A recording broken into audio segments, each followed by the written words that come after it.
satu 100 tahun. Oke, mungkin masih agak masuk akal ya, 100 tahun masih siap. Di Solo dulu ada satu Habib umurnya 95 tahun kurang lebih, sakit. Habib ini berapa hari sekali khatam Al-Quran, bahkan ada yang mengatakan tiap hari khatam Al-Quran. Sakit, di rumah sakit dijenguk sama Habib-Habib yang lain dan sama teman-temannya ya, mau kiai ya, soan tuh jenguk. Terus semua mendoakan, mugi-mugi Habib tambah umur, panjang umur, sehat. Jawaban Habibnya, stop, please, jangan doakan saya panjang umur ya, saya udah capek hidup sama temannya cucu-cucu saya. Kamu kan temannya cucu-cucu saya hidup sama temannya cucu-cucu saya, udah capek. Saya pengen nyusul teman-teman saya saja. Tadi dongaknya aku husnul khotimah 95 tahun ya, nggak mikir tua umur, mikirnya husnul khotimah. Jadi kamu mikirnya enaknya berapa? 100 tahun atau 80 tahun?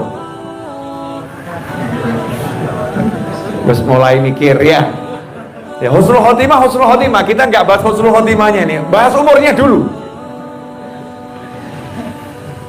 Umur ini, ternyata umur kita ini yang nggak bakal meleset. Wong sudah dikasih tahu oleh Allah Ta'ala kok, yang menciptakan kita kan Allah, nggak ada yang lain. Allah udah ngasih tahu kita lewat Nabi Muhammad Sallallahu Alaihi Wasallam. Rasulullah udah ngasih tahu umur umatku 60 sampai 70 tahun. Itu rata-rata di kuburan ya segitu, 60 sampai 70 tahun. Berarti setelah menginjak umur 60 tahun masih hidup, berarti sudah dekat. Hadir nggak orang yang umurnya 60 tahun ini? Nah, berarti sudah dekat. Nggak apa-apa ngomong gitu loh ya. Oh, itu fakta. 60 tahun berarti sudah usia mati. Usia mati, wilayah kematian 60 sampai 70 tahun. Tapi yang namanya mati nggak nunggu 60 sampai 70 tahun. Saya kaget waktu dengar berita wafatnya almarhum putra Kiai Haji Arifin Ilham rahimahullah, Ustadz Amir ya, Muhammad Amir Adzikro. Semoga Allah merahmatinya di alam barzakh sana, menjadikan kuburnya sebagai taman-taman surga, meletakkan ruhnya bersama para nabi, para siddiqin, para syuhada dan para sholihin, dan bersama ayahnya tercinta, dan dijadikan yang ditinggalkan ibunya maupun saudara-saudaranya mendapatkan ketabahan, kesabaran, dan bisa meneruskan perjuangannya dengan penuh kemudahan dan pertolongan. Amin Allahumma amin. Saya masih ngobrol hari Ahad, 2 minggu kemudian dengar meninggal. Ya kaget saya, Allah, anak muda itu. Barusan ajak ngobrol, saya ajak bercanda di ceramah, saya guyon di ceramah bersama beliau rahimahullah. 2 minggu kemudian wafat. Terus ya mikir aku kapan? Mesti ya jawab, selesailah awakmu angkat selesai. Aku belakangan saja, kalian berangkat duluan. Mesti kan mikirnya begitu ya, sama orang lain kan begitu kita. Oh, saya belakangan aja lah, dia berangkat duluan. Bahkan setan itu menghias. Begitu kita mau ingat mati, setan akan mengarahkan, itu dulu yang pantas mati, umurnya udah sekian. Itu dulu yang pantas wafat, umurnya udah sekian. Kamu masih muda. Namanya maut gak kenal usia. Yang penting kontraknya menurut catatan Allah habis, maut selesai. Mau sehat, gagah perkasa, gak punya penyakit, ganteng pol, kalau kontraknya habis tetap mati. Walaupun sakit udah gak bisa gerak, walaupun udah gak bisa ngapa-ngapain, komplikasi 80 penyakit. Tapi kalau yang nama kontraknya belum habis, dimati-matikan gak mati-mati, cabut alatnya ben mati gak mati, tambah melek. Kaget itu, kok tambah melek gitu ya. Kenapa? Kontraknya belum habis. Wah, ada itu, naudzubillah min dzalik. Ada orang bunuh diri setelah jatuh dari sekian lantai ya, ternyata gak mati. Gak mati tapi ya gak urip. Hidupnya gak enak. Naudzubillah min dzalik. Kadung remuk. Tapi yang gak nggak mati. Lama. Kenapa seperti itu? Ya kontraknya belum habis. Kenapa saya ngomong seperti ini? Mau nyadarkan diri saya sendiri. Ini majelis hall yang ini meden-medeni. Iya, namanya hall ya. Yang mati masa nggak ngingetkan kematian.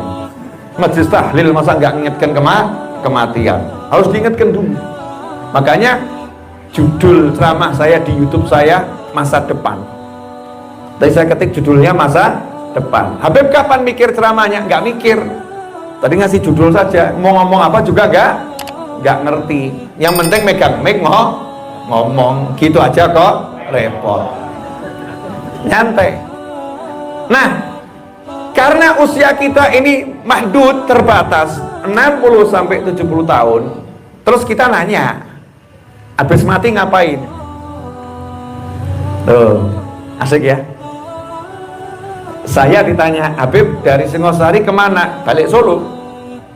Karena asal saya dari Solo, saya ke Singosari cuman mau ceramah. Selesai saya ya balik ke Solo. Betul kan ya? Nah, saya nanya sama jenengan asalnya dari mana? Solo. Antum, saya, kita semua asalnya dari mana? Dari alam akhirat. Alam dar, alam arwah, alam ruh. Terus kita dititipkan di perut ibu. Perut ibu itu besar atau kecil? Ojo kurang ajar. Perut ibu besar atau kecil? Ojo kurang ajar. Ngomong weteng ibu lemu kan ya, kurang ajar. Besar bib, kurang ajar dong. Perut ibu besar atau kecil? Kecil. Langsing. Iya.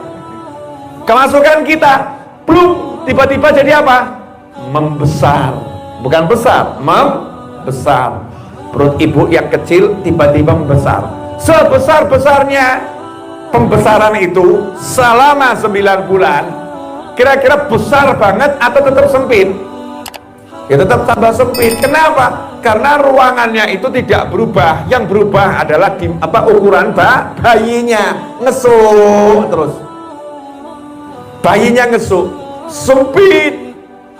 Dari alam yang luas dimasukkan ke alam yang sempit. Kenapa dimasukkan ke alam sempit? Karena itu pintu.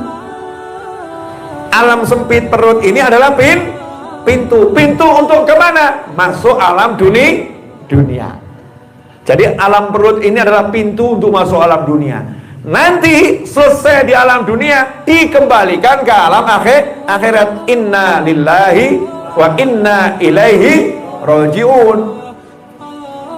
Kami miliknya Allah dan kami kembali kepada Allah. Balik ke alam akhirat harus lewat pintu. Makanya nggak ada judulnya kuburan Jembar, nggak ada. Saya akan buat kuburan yang luasnya 5 hektar. Boleh luas kuburannya, tapi kuburanmu tetap sak kotak. Betul ya? Sak kotak kecil 1 kali 2 meter. Kenapa kecil? Pintu untuk masuk mana? Masuk alam barzah. Alam barzah besar atau kecil? Besarnya luar biasa. Nanti mau masuk alam mahsyar, alam akhirat, dikeluarkan lagi lewat pintu. Nggak ada ujuk-ujuk dari barzah gitu ya, alam mahsyar, enggak. Dikembalikan lagi lewat pintu. Maka namanya alamnya alam kebangkitan, bangkit. Tapi udah dirubah ini dunianya. Jadi padang mahsyar yang luar biasa. Setelah itu setelah disidang digiring ke neraka atau dihantarkan ke surga. Mudah-mudahan kita termasuk yang dihantarkan ke surga. Amin Allahumma amin.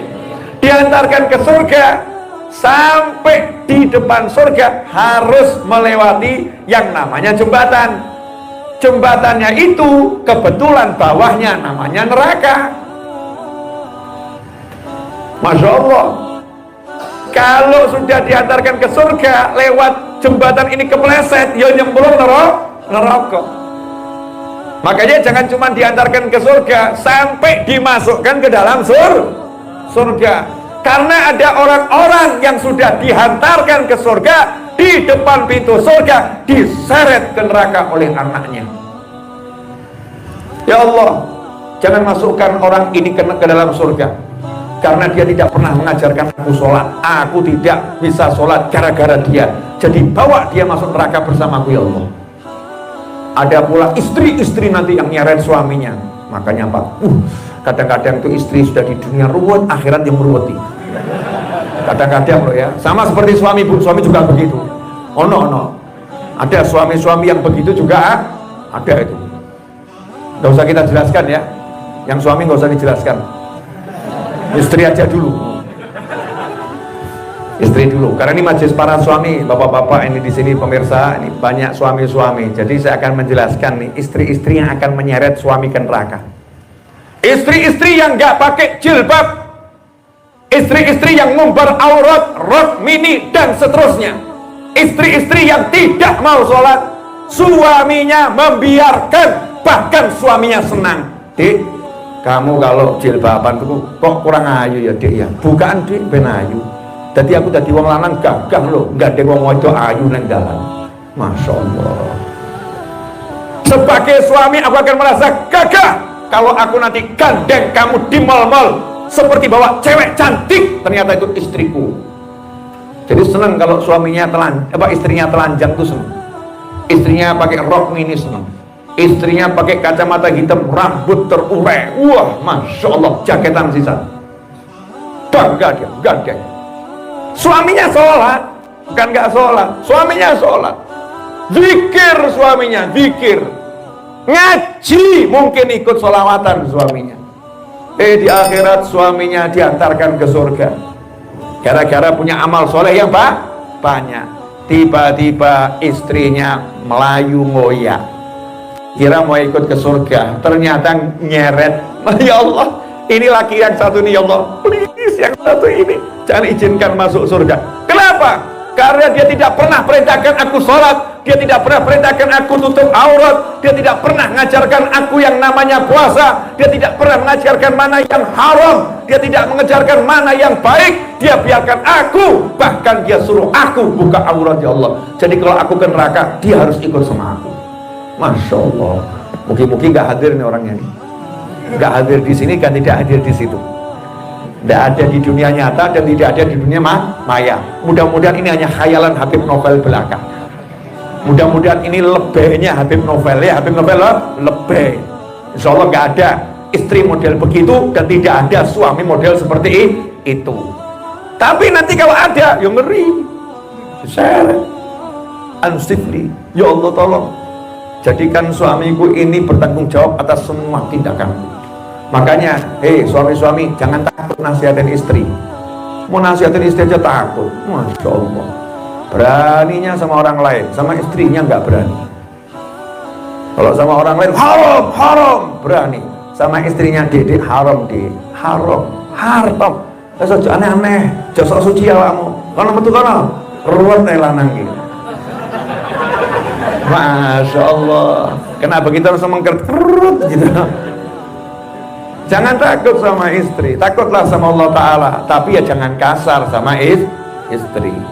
Takut sama Allah, berani nasihati istri, tapi nasihati dengan cara yang dibenarkan oleh Allah dan Nabi Muhammad Sallallahu Alaihi Wasallam. Tegas santun, tegasan santun. Kalau sudah wa ma'alaika illal bala, tugasmu hanya nyampaikan, dong ngeyel terus ya wis.